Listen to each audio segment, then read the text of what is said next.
You so-called blacks, Hispanics, and Native Indians are the Israelites of the Bible, according to the curses of Deuteronomy 28.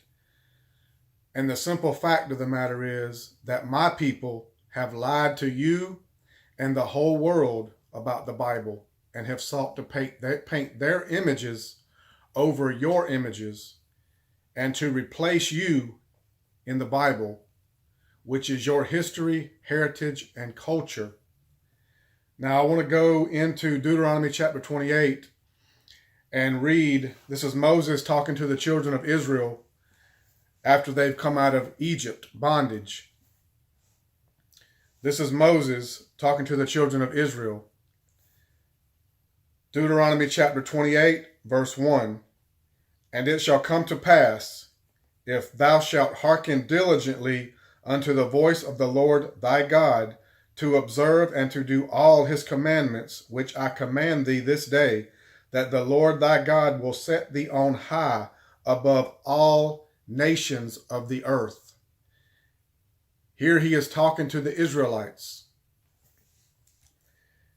The second verse, he begins to go into the blessings that would be put on the Israelites if they would keep the commandments.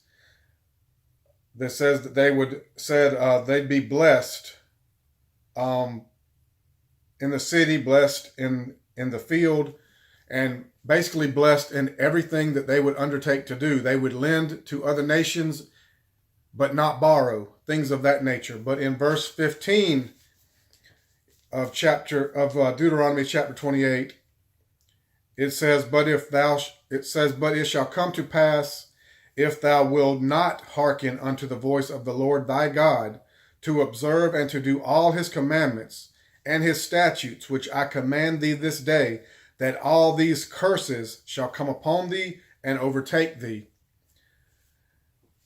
Now I want to go to Deuteronomy chapter 28, verse 68, and read one of those curses that all Israelites, so-called blacks, Hispanics, and Native Indians, should immediately be able to identify with, proving that you are the Israelites of the Bible. This is Deuteronomy chapter 28, verse 68. And the Lord shall bring thee into Egypt again with ships, by the way whereof I spake unto thee.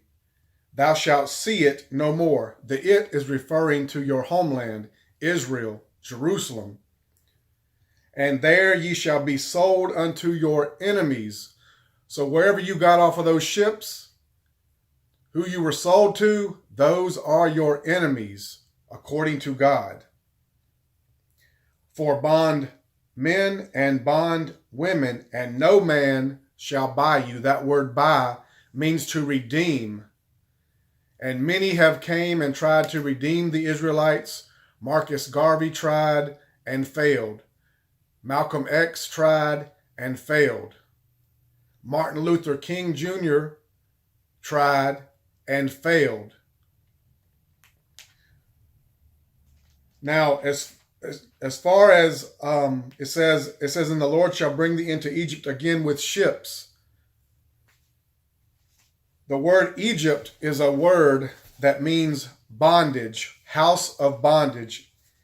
It is a Greek word.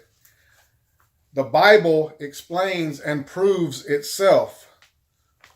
And I'm going to go to Exodus to prove that Egypt, that y'all being brought back into Egypt again with ships, is not referring to you going back into the land of Egypt literally again, but is referring to you going into slavery again.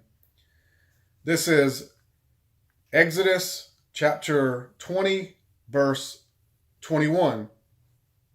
I am the Lord thy God, which have brought thee out of the land of Egypt, out of the house of bondage. What is another word for bondage? Slavery. So the reason that the Israelites went into slavery is because they chose not to keep the covenant that God made with them and them only. So I hope that you found this video edifying.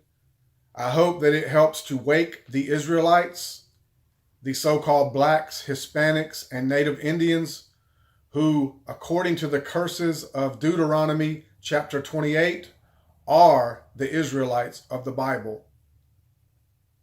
And with that said, I'm going to say shalom, and I will see you again in the next video. Thank you for watching. Israel, it's time to wake up and repent.